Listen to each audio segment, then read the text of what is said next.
All right, guys, it is Sunday, March 28th, 2021. Today marks 31 days I have left to finish my 55 for Gerald Starbird's car show in Tulsa. So I've been painting the last couple of days. I got a lot of stuff painted. I've still got more to go, but it's a little bit chilly this morning. It's just now starting to warm up pretty decent, but so early this morning I went ahead and bolted on the core support and the baffles and a lot of other stuff just to go ahead and get it a little bit further along. So quite a bit of parts bolted on this morning. Anyway, I'll run you through, because some people may not know, this is a factory air cleaner that I've modified. It's a piece of 4-inch exhaust pipe. It's a 4-inch mandrel bend for an exhaust pipe, and then I had to add 12 inches to it. This K&N logo is actually out of a 14-inch old chrome air cleaner lid. I just cut it out and bent it and butt welded it in. I built a custom bracket. This will bolt to the inner fender. Anyway, so that comes around, goes in here. I've got a K&N cone filter, so this will be pretty much cold air going in. I've got a Billet Specialties overflow tank here, and I have hard bent lines that will be fastened to the back of the core support with Billet Specialties line clamps. I used stainless steel carriage bolts, and I sanded and polished them and attached it. And I built a cover plate on the front of the frame stub here to hide the hardware. And I've got it bolted on with 1032 12-point ARPs. That is a dash script for a 150 or 210 series 55 or 6. And it's put on there. Anyway, the core support, I smoothed it out real well. And this is a 6-cylinder mount radiator support. It basically means the radiator mounts in the front of the core support. If it's V8, it would go back here. Now, I do have a V8, but you have to run short water pump and stuff on your engine, and I like running the long water pump stuff. So I always change my stuff to 6-cylinder. I have an electric fan that'll be going on here, and I have a custom shroud that I made that bolts on. But anyway, these core support baffle plates right here, these are completely customized, custom built. I did pretty thick sheet metal, and I don't know, you might consider that plate that's pretty thick, like 1/8 inch or something. Anyway, I cut off the factory flanges from the originals, and I drilled a bunch of holes in them, and I plug welded them on, and then I went through there and I did a 2-part seam sealer. I did it up the side, and I did it on the inside, and then smoothed it out and body worked it and painted it, so it looks like they're kind of molded in a little bit. But I took square nuts, 1/4x20s, and I welded them to the inner fenders. That way the bolts actually go in from the inside with the threads going out. Originally the bolts go to the inside, and they take a really coarse, ugly screw, so you have these ugly, coarse screws sticking through here. So I changed all that around. Anyway, this is a Buick.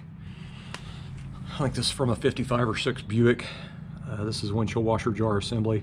Chevrolet did have them, but I think the brackets, something's different about them. I don't remember what it was, but anyway, I drilled speed holes in it, custom painted it, and I built a custom bracket here that bolts on.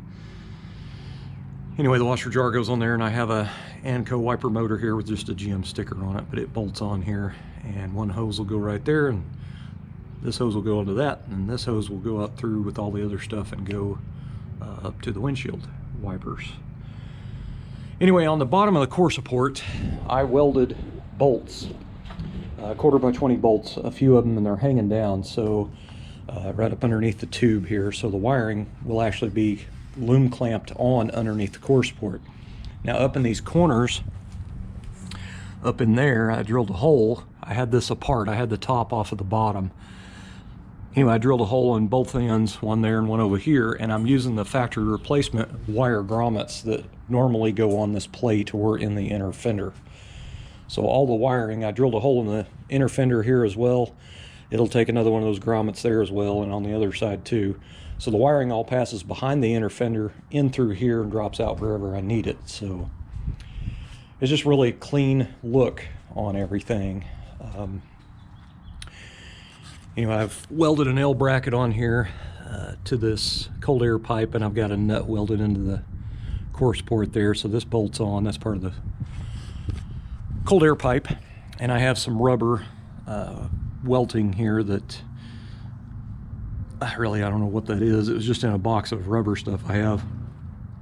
And anyway, it keeps this thing from rattling and banging and clanging or scratching the paint. So it's basically rubber isolated around there, and it looks kind of nice. You can't see them, but I have a little bitty, like 1/2-inch square tubing right here. And I'd welded some stainless steel bolts on it, or the studs of it, I guess. I cut the heads off of them and welded them to it. But anyway, that's just a piece of tubing, and it stops right here. And that's for the wiring to come out from the horns to go up in and go back up under here with all the hidden wiring, so you won't see any wires hanging down.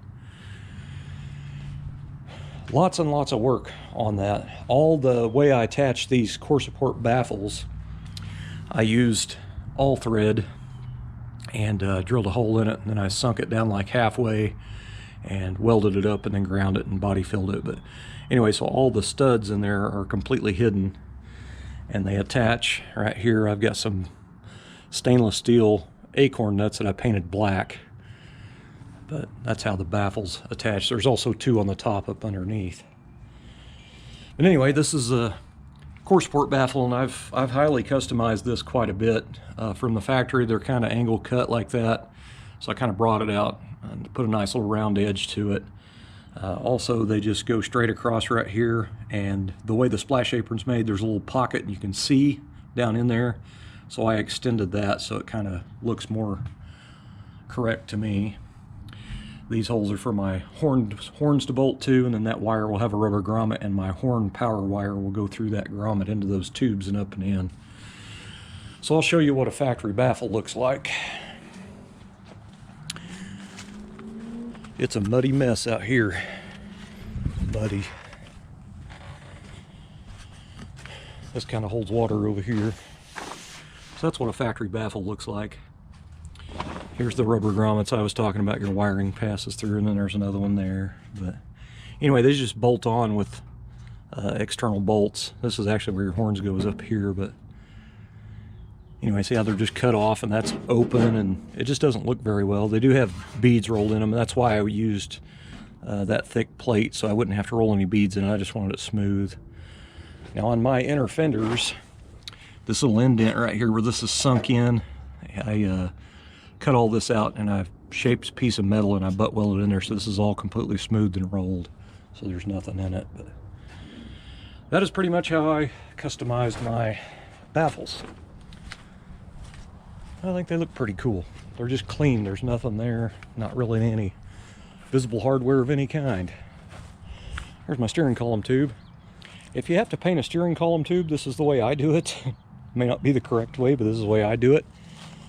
I didn't paint this out here. I painted it in my paint booth, but this is a piece of conduit from Lowe's because they're like $5, and basically put it on 2 sawhorses. These actually have notches in them for 2x4s or whatever, but anyway, I put the steering column tube on there, and then I paint it, and I can roll it. Just roll it around.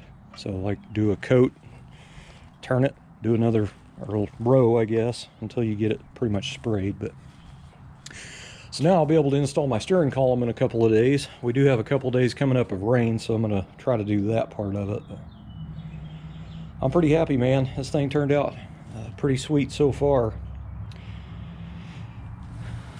Show you the washer jar bracket if it'll even show up. I've got 12-point ARPs and everything, but it's just as clean on the back as it is on the front side.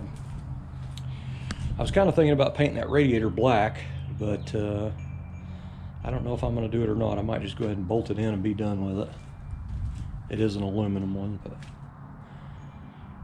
I sure am liking that cold air pipe, man. That sure does look cool on there. Pretty proud of it.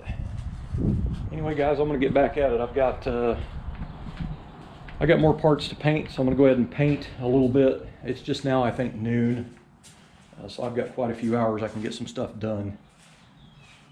The paint booth's getting pretty dirty. Lots of overspray and dust in there now, so I'm probably gonna have to clean it out and wipe the floor out real good and start getting parts in there and getting them ready. I have a lot of stuff ready to spray. Still more small parts. I think when I go to do the body panels, probably probably sometime this week I'll be doing the body panels. I think I'm just going to paint them in the garage out here, because if they get a little bit of trash in them, I don't care. I'm going to sand and buff them anyway. But it's kind of tough to get. I'd have to do one panel at a time, and it would take, you know, days to do them all. So it'd be better just to do it in the open garage, because I got the doors, the fenders, the hood, the deck lid, and splash apron to do. But I've still got some Raptor lining to do. I'm going to do the complete back side of the front fenders. I got to do the back side of the inner fenders, and I got to do a section on the splash apron, the bottom of the splash apron on the front. So lots of little oddball paint stuff to do, but I'm getting there. Just trying to think if there's anything else I can cover y'all on. I don't think there is. I got lots of parts in my house painted. Everything's, as far as trim paint wise, that stuff's done. That Sim trim black, that's what I put on the core support. If you caught my last video anyway. Anyway, guys, I'm going to get back at it. I got lots to do.